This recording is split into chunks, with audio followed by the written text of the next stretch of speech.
Here is something that might change how you think about intelligence. Albert Einstein failed his university entrance exam on the first attempt. Nikola Tesla had a mental breakdown at 34 and lost almost everything he had built. Charles Darwin spent 20 years writing a theory he was too afraid to publish.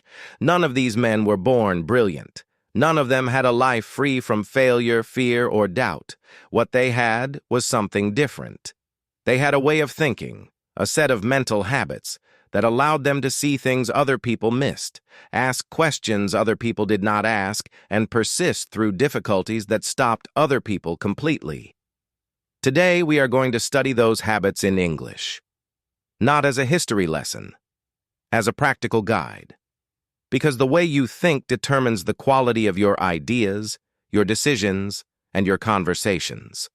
And the way you talk about the way you think, the vocabulary of intellectual life, is some of the most powerful English you can possess. By the end of this lesson, you will have more than 30 expressions for thinking, reasoning, questioning, and intellectual conversation. Expressions that will make you sound not just fluent, but genuinely thoughtful. Let's begin. Habit 1. Einstein's obsession with questions. Albert Einstein once said that if he had 1 hour to solve a problem that his life depended on, he would spend the first 55 minutes deciding what question to ask. Think about that for a moment. 55 minutes asking the question, 5 minutes solving it. Because Einstein understood something most people never learn. The quality of your answer is determined entirely by the quality of your question. A bad question produces a bad answer, no matter how intelligent you are. A brilliant question opens doors that nobody else even knew existed. In English, the vocabulary of questioning is rich and precise. Let's study the most important words. The first word is assumption. An assumption is something you believe to be true without questioning or proving it. Most people live their entire lives inside a set of assumptions they have never examined. Einstein's genius, in large part, was his willingness to question assumptions that everyone else accepted without thinking. Here is how native speakers use assumption in conversation. I think we are working from a false assumption here. Let me challenge that. What assumptions are we making that we have not tested? The entire argument falls apart once you question the core assumption. The phrase, to challenge an assumption, means to question whether something widely believed is actually true. It is one of the most sophisticated things you can say in an intellectual or professional conversation. The second important word is inquiry. Inquiry means a process of seeking information, asking questions, or investigating something carefully.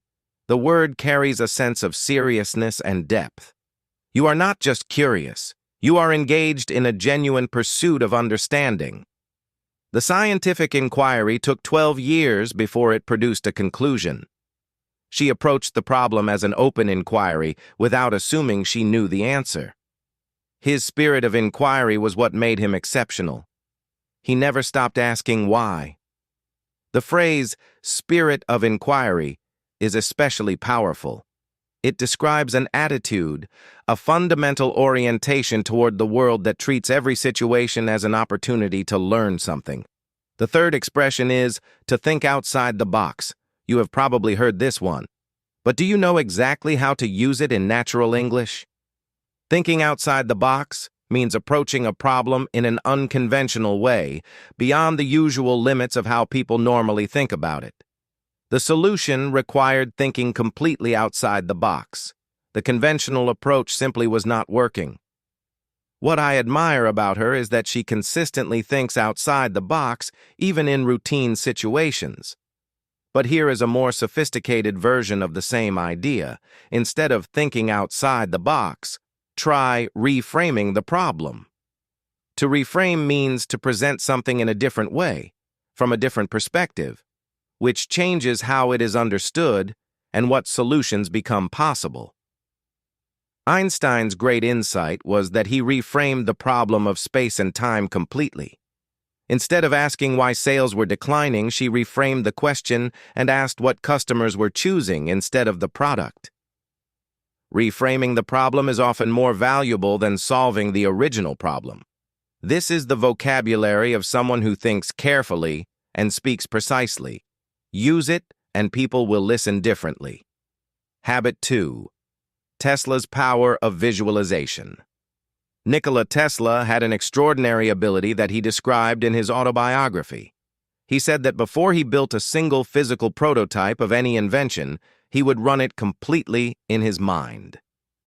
He would build the machine in his imagination, operate it for weeks, observe how it performed, identify where it failed, and redesign it mentally before ever touching a physical tool. He called this mental laboratory, and researchers who have studied his notebooks confirm that his mental simulations were extraordinarily accurate.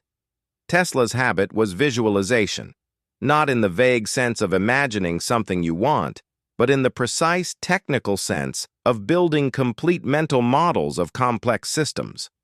And the vocabulary he teaches us is the vocabulary of mental modeling and abstract thinking. The first key word is visualize. As a verb, it means to form a clear mental image of something, not just to imagine it loosely, but to see it precisely in your mind. Before the presentation, she took 10 minutes to visualize the entire conversation, including the difficult questions. He could visualize the solution before he had the words to describe it. Visualizing the process from start to finish revealed 3 problems that the team had not anticipated. The word anticipate brings us to the second key expression. To anticipate means to expect or predict something before it happens. It is stronger than expect because it carries the sense of active preparation. You do not just think something will happen, you prepare for it in advance. The strongest thinkers do not just react to problems, they anticipate them. She anticipated every objection before the meeting and prepared her responses in advance. Failure to anticipate the consequences is what made the decision so costly. The related phrase, to think several steps ahead, captures the same idea conversationally. He always thinks several steps ahead. By the time most people see the problem, he has already found the solution. The third expression is mental model. A mental model is a simplified internal representation of how something works. It is the map your brain uses to navigate a complex system. When your mental model is accurate, your predictions are accurate. When it is wrong, your decisions are wrong.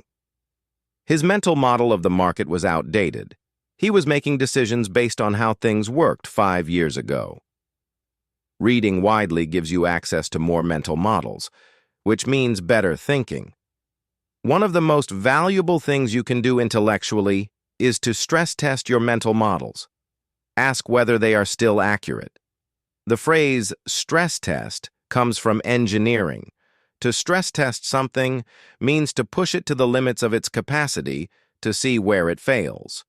In intellectual contexts, it means deliberately challenging your beliefs and assumptions to see whether they hold up under pressure.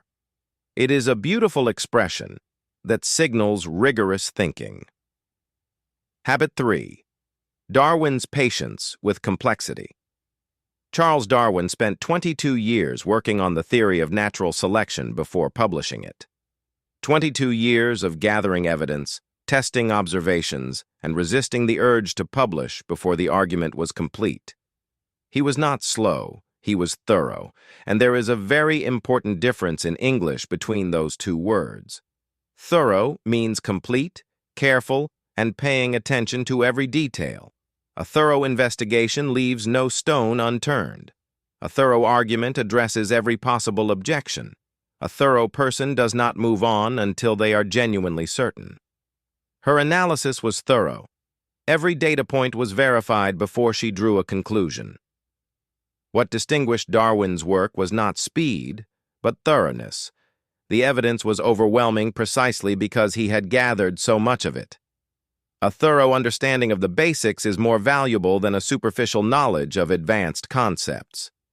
The phrase "leave no stone unturned" means to try every possible option and examine every possible aspect of a problem. It is a very natural English idiom used in professional and intellectual contexts. The investigation left no stone unturned. Every lead was followed, every hypothesis tested. If you want a truly complete picture, you have to be willing to leave no stone unturned. Now, another key habit Darwin had was what historians call his long view.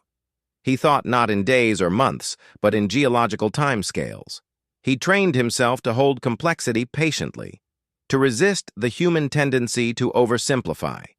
The vocabulary here is the vocabulary of nuance. Nuance means a subtle difference in meaning, expression, or understanding that is not immediately obvious. When you understand the nuance of something, you understand it fully, not just the surface, but the layers underneath. His argument was nuanced. It acknowledged the complexity of the evidence rather than forcing it into a simple conclusion. The most sophisticated thinkers are comfortable with nuance. They do not need every question to have a clean, simple answer. Losing the nuance is what happens when a complex idea gets simplified too quickly. The related phrase, "it is more nuanced than that," is one of the most intellectually powerful things you can say in English. It signals that you have thought deeply about something and that you understand it is more complex than it first appears. I understand why people say that, but the reality is more nuanced than that. The debate gets oversimplified in the media. The actual research is far more nuanced. And the final expression from Darwin's habit of patient complexity is to draw a conclusion. To draw a conclusion means to arrive at a judgment or decision based on evidence and reasoning. After months of observation, he drew the conclusion that the species had diverged over thousands of generations. It would be premature to draw a conclusion at this stage. We need more evidence. What conclusion can we reasonably draw from the data we have? The word premature is excellent here. It means happening or done too early, before the right time. In intellectual conversation, calling a conclusion premature is a precise and respectful way of saying that someone has moved to judgment before gathering sufficient evidence. Bringing it together. The vocabulary of brilliant thinking. Now let me show you how these three sets of vocabulary work together in a real intellectual conversation. Imagine you are in a meeting. Someone proposes a solution to a problem. Instead of immediately agreeing or disagreeing, you respond like this. That is an interesting proposal. Before we move forward, I want to challenge one assumption that seems to be driving it. The assumption is that the problem is primarily about cost. But I think it might be worth reframing the question, what if the real issue is not cost, but timing? If we stress test the proposal with that mental model, a few things look different. I do not think we should draw a conclusion today. I think this deserves a more thorough analysis. The situation is more nuanced than it first appears, and I would rather leave no stone unturned before we commit. That response is not aggressive. It is not dismissive, but it demonstrates something that is immediately recognizable to anyone in the room. This person thinks carefully. This person speaks precisely. This person's opinion is worth listening to. That is what this vocabulary does, not just in English, in life. The final habit, what all three had in common.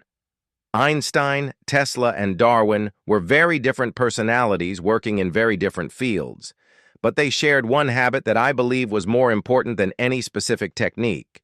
They all kept records of their thinking. Einstein kept thought experiment journals.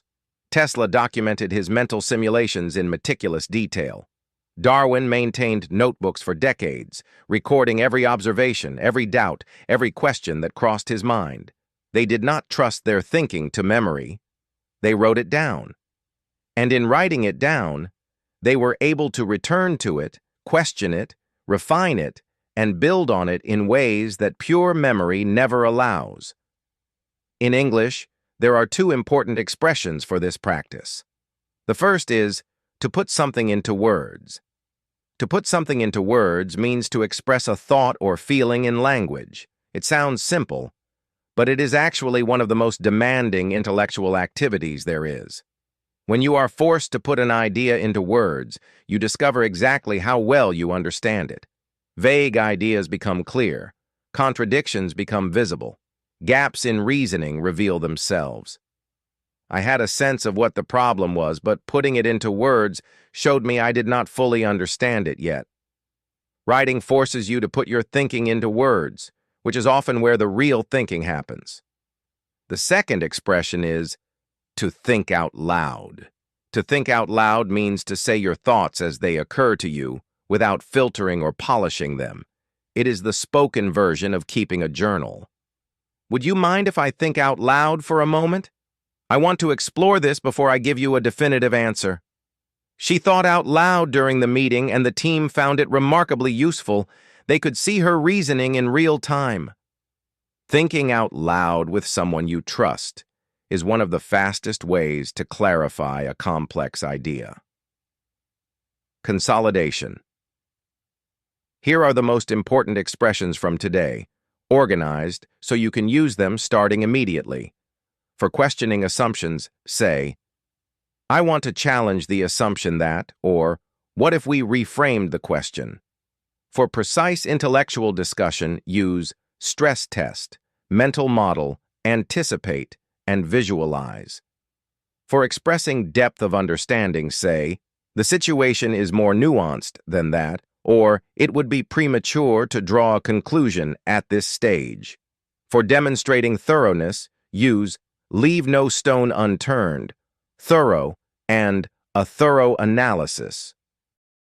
For showing your reasoning process, say, let me think out loud for a moment, or let me put this into words. And when you want to signal sophisticated thinking in any conversation, use spirit of inquiry, reframe the problem, and draw a conclusion. These are not phrases for English examinations. They are phrases for a life lived with genuine intellectual engagement. Use them in meetings, in conversations, in writing, and in the quiet monologue of your own thinking. Closing. Einstein, Tesla, and Darwin were not superhuman. They were human beings who developed extraordinary habits of mind and maintained them through years of dedicated practice. The mental habits they cultivated, questioning assumptions, visualizing with precision, sitting patiently with complexity, are available to anyone, including you, right now, in whatever situation you are in. And learning to talk about these habits in English, with precision, with nuance, with the vocabulary of genuine intellectual life, is not just a language achievement. It is a thinking achievement. Because language shapes thought. The words you have access to determine the thoughts you can think. Every expression you learn today is not just a communication tool. It is a new way of seeing. Subscribe to this channel for more English that develops not just your fluency, but your mind. Leave a comment below telling me which of these three geniuses you find most fascinating and why. I read every comment and I genuinely enjoy these conversations. Thank you for watching. I will see you in the next lesson. Keep thinking, keep questioning, keep growing.